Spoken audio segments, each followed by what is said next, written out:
Bienvenidas y bienvenidos a este nuevo episodio de La Guarida del Oso Podcast. Mi nombre es Joel Herrera y es un placer estar acá con todas y todos ustedes. En esta ocasión voy a estar conversando con Santiago Arias, es politólogo y fundador de la plataforma Es de Politólogos, además de estar realizando una maestría en comunicación política contemporánea y nos va a compartir un poco sobre la importancia de la misma, sobre la importancia de identificar las nuevas formas de comunicar sobre con la coyuntura política y social de los países, principalmente en cómo afecta esto no solo a Latinoamérica, sino a nivel global. Así que bienvenido, Santiago. Muchísimas gracias porque aceptaste la invitación.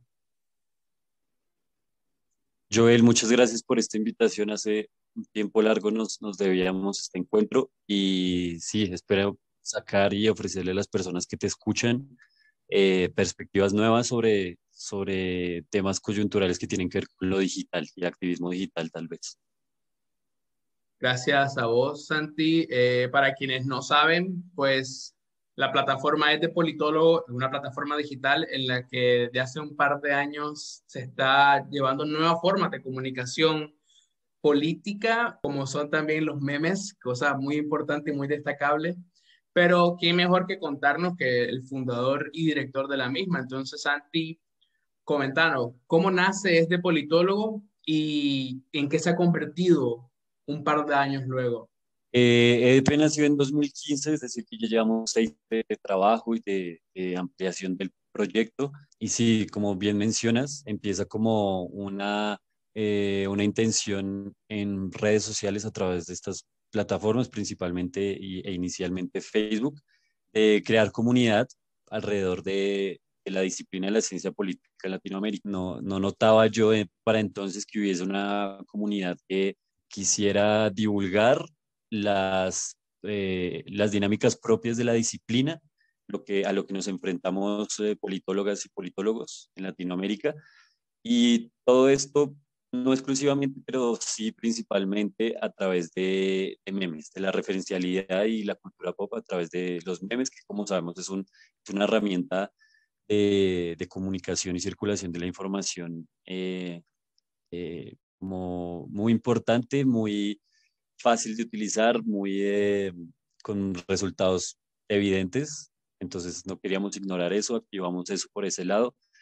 Pero el proyecto ha ido creciendo hasta transformarse en lo que entiendo yo y entienden otras personas que se han vinculado al proyecto como una plataforma de comunicación política digital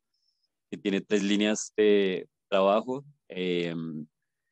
Construcción de ciudadanías digitales, no exclusivamente, pero principalmente estamos yéndonos por ese lado, libertad de expresión y conocimiento libre. Estamos muy interesados en poner a circular el conocimiento, a cuestionarnos las formas de capitalismo cognitivo y de mercantilización de los saberes, romper esa dinámica y poner a circular el, el conocimiento como atendiendo mucho también al propósito principal e inicial tenía la Internet en los años 90,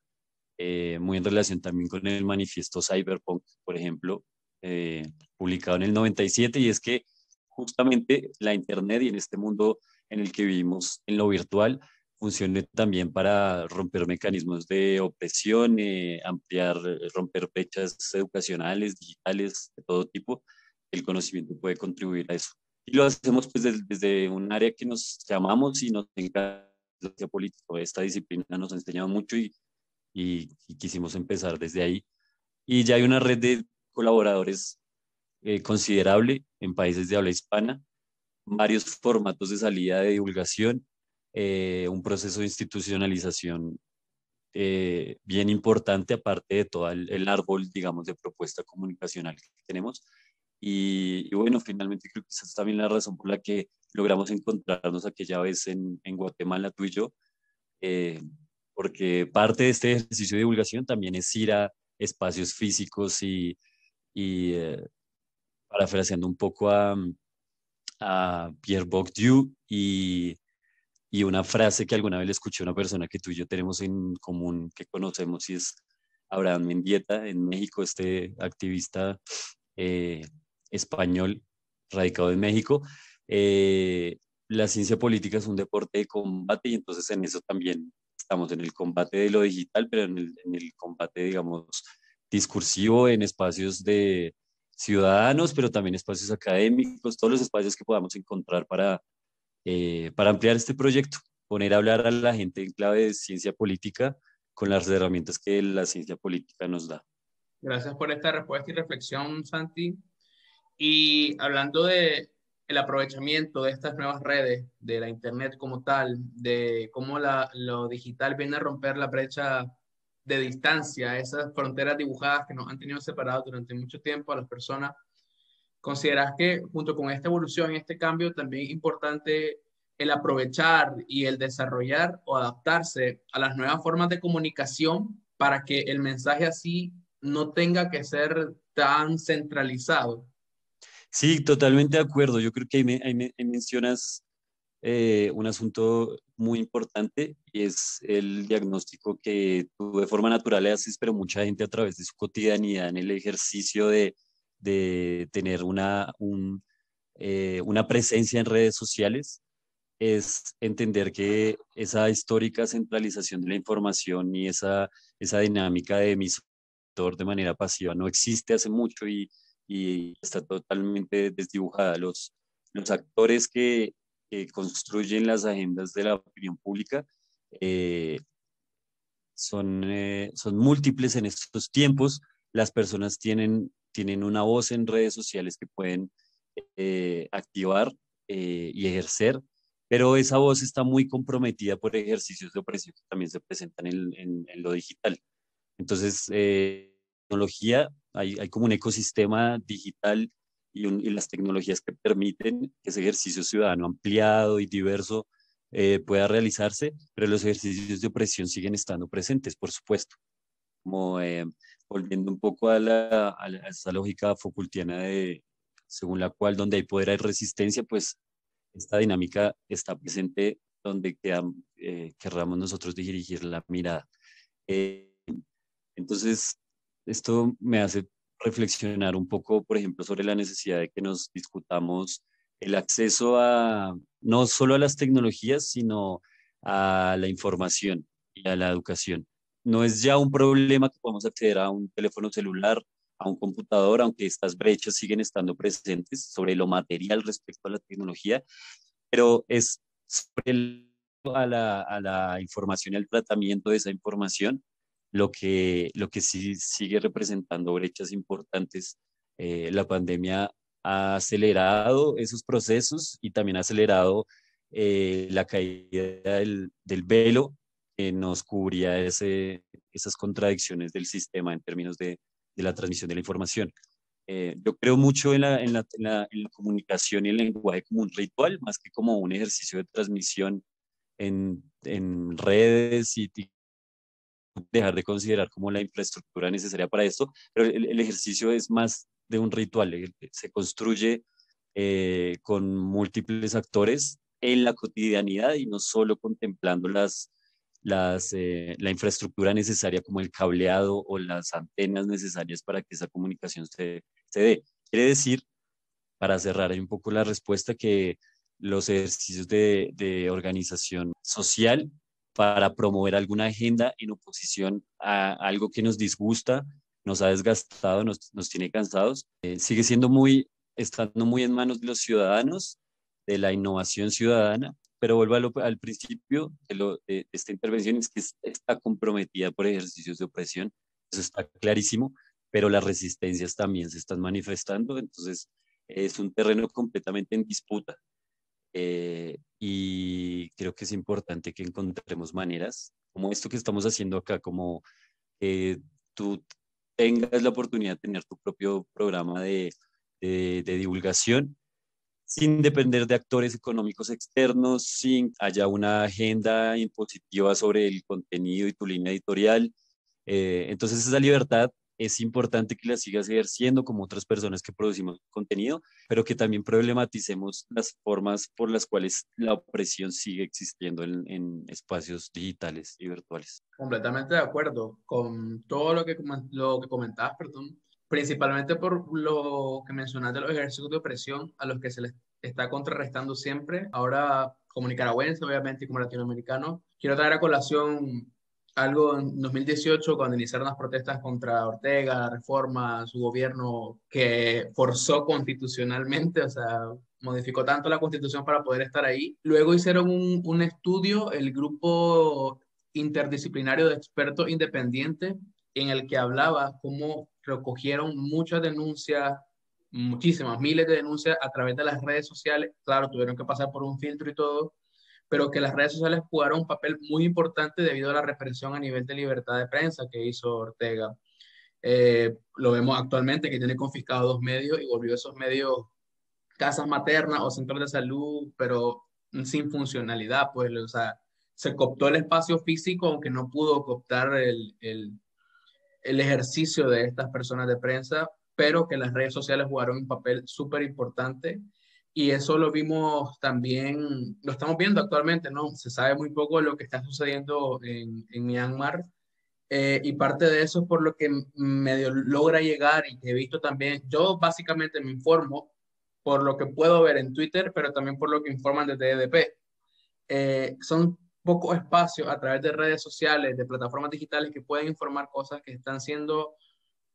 censuradas desde el mismo país con el objetivo de que no se sepa lo que está pasando. Recuerdo también que vi un artículo, no sé si fue de The Guardian o de Atlantic, pero un periodista belga fue a China y como le retuvieron todas sus cosas para que no pudiese grabar nada de lo que sucedía, o nos vamos a Jorge Ramos con Maduro, o al mismo este chico Víctor González de Badabun o algo así, que fue a Nicaragua, le quitaron su dron y sus cámaras y todo. Cómo el poder siempre quiere centralizar la información y así enviar o contar la historia desde su perspectiva. Y a esto vengo. O sea, ¿cuánta barrera ha roto el hecho de que las personas comprendan que o perciban las redes sociales también como un espacio en el que se puede facilitar el acceso a la información, tal vez no como una fuente principal, pero sí como una fuente alternativa? Claro, esa multifocalidad de la que hablas y las barreras que podría encontrar, desde mi punto de vista, se pueden leer muchísimo mejor, ya que el diagnóstico de la opresión, los datos que das está clarísimo, todos sabemos que hay ejercicios de opresión, pero me interesa a mí por lo menos, digamos en la línea de trabajo desde politólogos, me interesa pensarse más como las formas de resistencia ocurriendo, poner la lupa ahí porque el diagnóstico ya está hecho, las cosas están mal, pero ¿qué hacemos para entender esa dinámica y propender por otras formas de ejercicio, otras formas de construcción y ejercicio del poder? Me haces pensar, por ejemplo, en dos investigadores de Argentina, Daniela Monge y Ezequiel Rivero, tienen un libro que se llama Otras plataformas y están muy interesados en ver cómo se ejercen comunitariamente y localmente formas de organización en lo digital para la distribución y la dispersión de un mensaje específico en una agenda política trazada, sabiendo que los grandes gobiernos y los grandes ejes de poder quieren construir su realidad y creo que estamos en esa batalla actualmente. La construcción de la realidad, la disputa de la realidad y del marco de realidad sobre el cual estamos, digamos, trabajando en tiempos en donde la incertidumbre, digamos, la matriz principal sobre la que nos estamos moviendo, hay una gran incertidumbre general sobre la humanidad. Esto no es nuevo, digamos, ya habían lecturas sobre, no, se me puede ocurrir en este momento, Lyotard, el filósofo francés, hablando ya de esto desde los 60s y 70s, sobre la caída de los grandes relatos, sobre que el ser humano contemporáneo, todo el relato, digamos, de la modernidad y de la democracia, del curso humanista, está muy puesto en duda porque en el ejercicio lo que vemos, lo que hemos visto es sangre y destrucción y pobreza, desigualdad. Entonces, al ver que las personas no tienen un punto fijo y los puntos cardinales están eh, demasiado desajustados, entonces hay actores multifocales que tratan de implantar una matriz de realidad nueva. Nos estamos disputando, por ende, la construcción de la historia y la construcción política. Y en ese sentido, otras plataformas como de las que nos habla Rivero y Monge en sus investigaciones, en este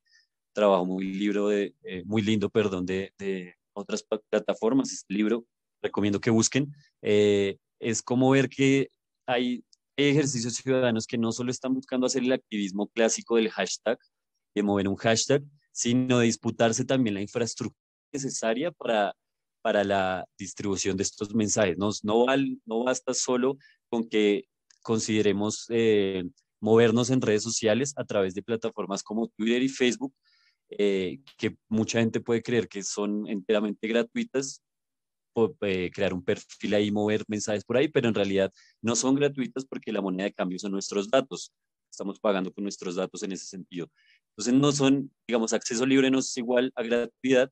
Muchos movimientos latinoamericanos y muchas redes de trabajo comunitario están entendiendo esto y están tratando de autogobernarse y autofinanciarse la construcción de la infraestructura desde lo eléctrico hasta lo computacional para no depender de las estructuras del gobierno, de los gobiernos que pueden llegar a ejercer formas totalitarias de opresión de esas nuevas realidades y la construcción de esas nuevas realidades. Yo cierro aquí con un ejemplo que te daba antes de que empezáramos la conversación, y es como en este momento cientos de ciudadanos de manera autónoma se están organizando a través de redes sociales para denunciar una deuda impagable que el gobierno de Kenia ha adquirido con el Fondo Monetario Internacional, algo que personas que nos escuchan en Argentina pues se podrán sentir totalmente identificadas con el asunto. ¿Cuál ha sido la respuesta del gobierno de Kenia? Generar un apagón de energía para que se corte la transmisión de estos mensajes y el ejercicio ritual de la comunicación. Es decir, que nos vuelven a decir, no basta solo con el ejercicio de la ciudadanía a través de las redes sociales, sino las formas organizativas físicas para darse con la infraestructura necesaria que permita que estas agendas sigan desarrollándose, sin importar si el gobierno de turno tiene poder sobre esas infraestructuras o no. Creo que el tema de la infraestructura y lo material sigue siendo muy importante a pesar de que vivamos en un mundo digital en ese sentido. Entonces ahí están los obstáculos. Creo que ya respondiendo puntualmente a tu pregunta, yo observo esos obstáculos, principalmente los materiales. Recogiendo un poco de lo que decís, recuerdo que hace un par de, incluso en el año que nos conocimos, no sé si te acordás que fuimos a Madreselva. Estuvimos un rato ahí y nos comentaron Sí, sobre el proyecto del hidroeléctrico y todo, pero yo luego regresé un par de meses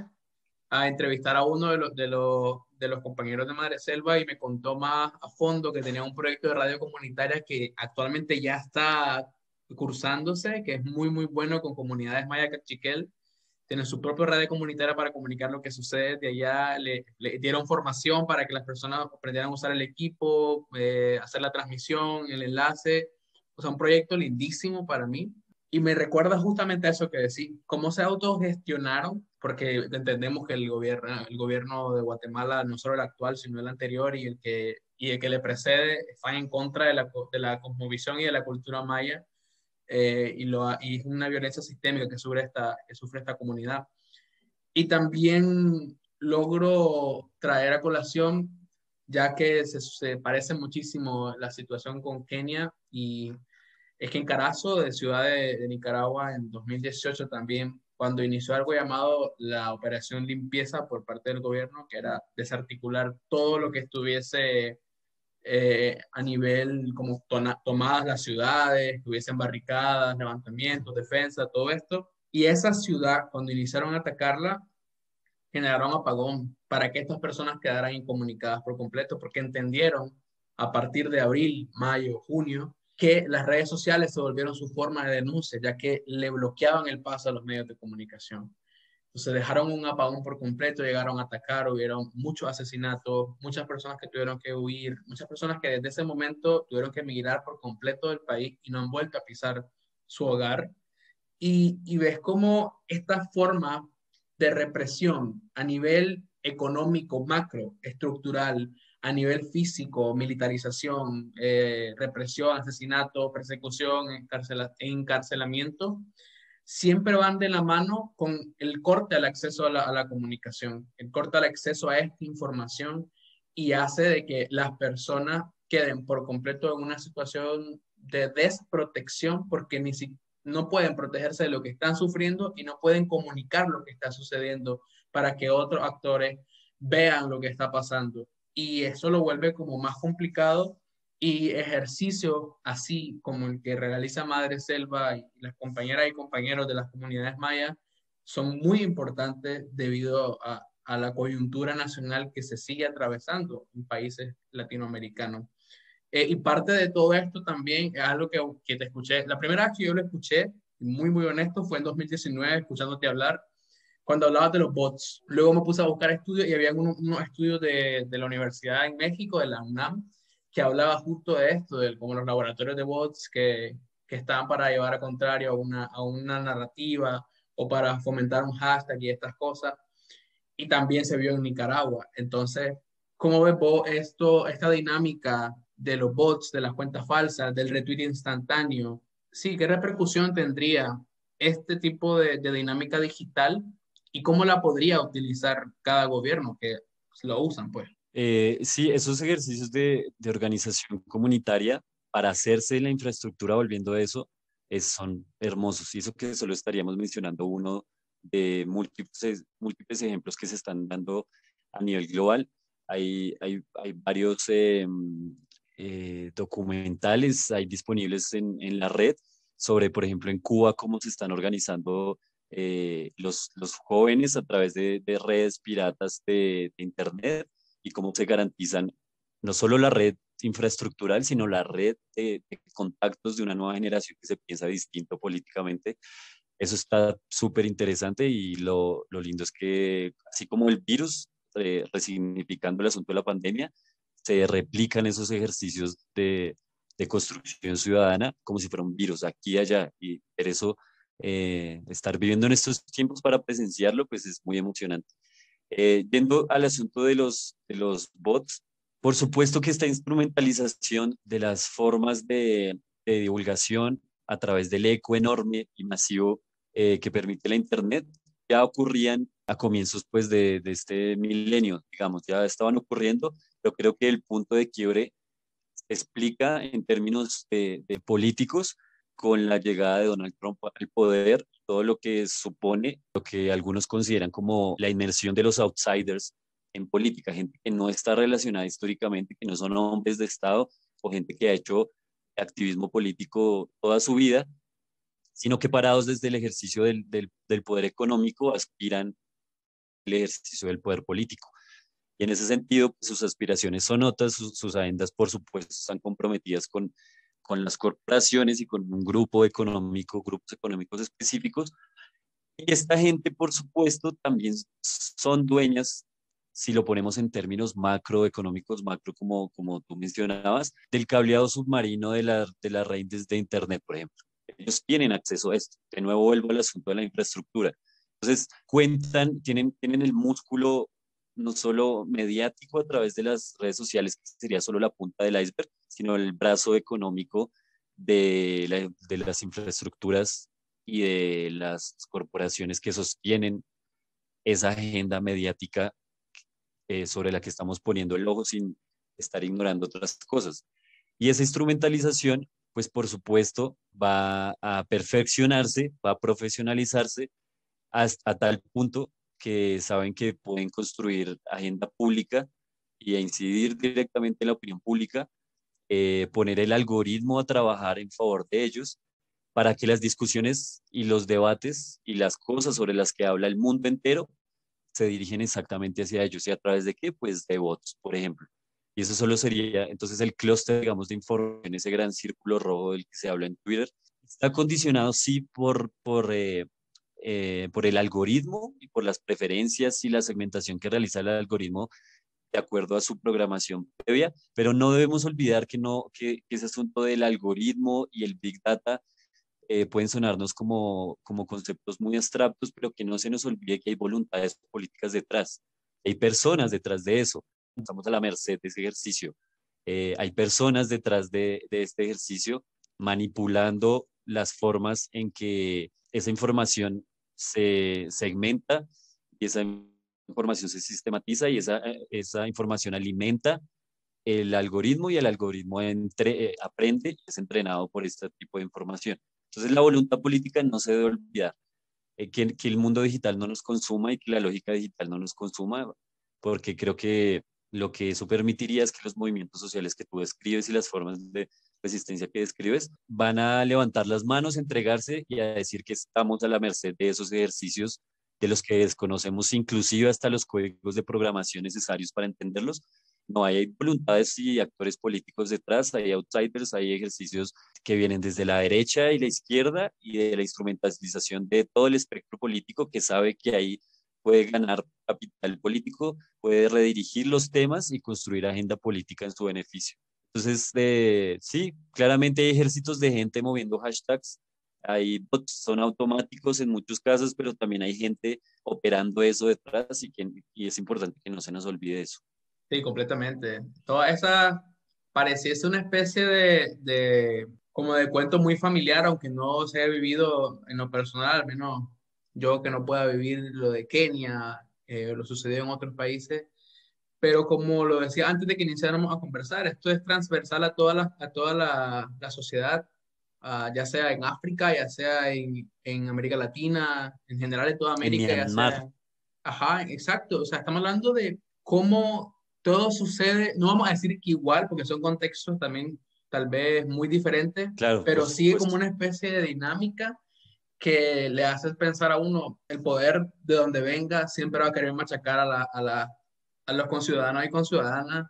y hasta que no lo logre, o sea, sus aspiraciones siempre van a estar así como claras, y parte de eso es la comunicación. Santi, yo te agradezco un montón que hayas encontrado un espacio para conversar conmigo, porque creo que esta conversación la quería tener hace tiempo, y más porque me quedé con esa chispa de que nos conocimos, de hablar de la importancia de las nuevas formas de comunicación, de entender la comunicación política no solo como comunicados escritos de partidos políticos o de personajes de ramas políticas, sino como algo en lo que podemos participar toda la sociedad, ya que es algo transversal a todas y todos nosotros. Entonces, no sé si querer decir algunas palabras de cierre, alguna reflexión. A mí me gustaría cerrar aterrizando esta conversación en nosotros dos, Sí. como individuos, como personas. Yo sé que para ti ha sido muy duro tener que andar corriendo de aquí a allá y saltando de país en país, porque tu país de origen, formas de te han permitido disfrutar lo que muchos disfrutamos en nuestra cotidianidad, estar cerca de nuestros amigos, del país de origen, la familia. Y entonces, no, es de politólogos y yo personalmente siempre he habido una clara línea editorial progresista con una tendencia hacia agendas de izquierda democrática, por decirlo así. Esto no lo vamos a negar, no hay una bandera de partido, pero sí una bandera política y una amplia lógica en ese sentido como de operación. Sin embargo, esto no nos pone para nada los ventas en los ojos y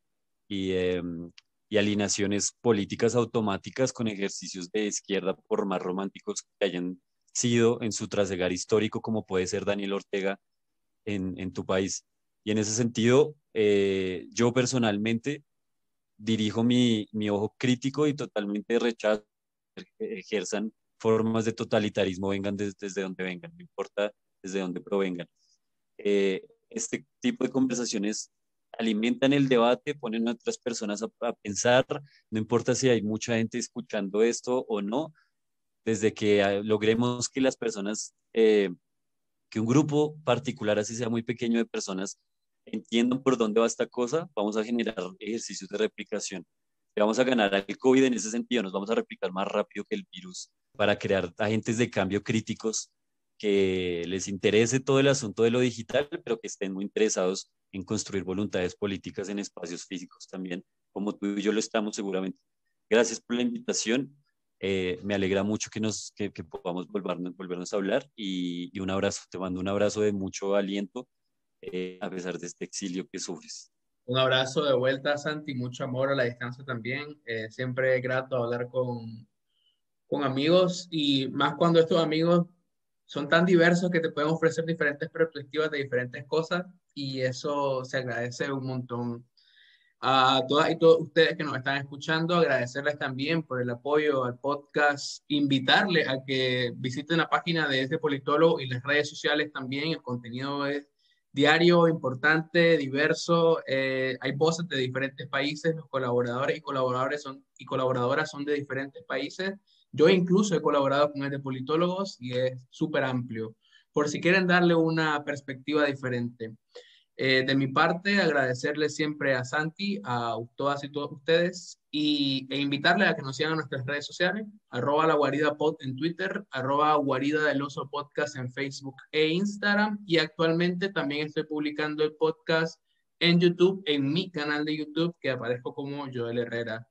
Muchas gracias, cuídense mucho y nos seguimos escuchando.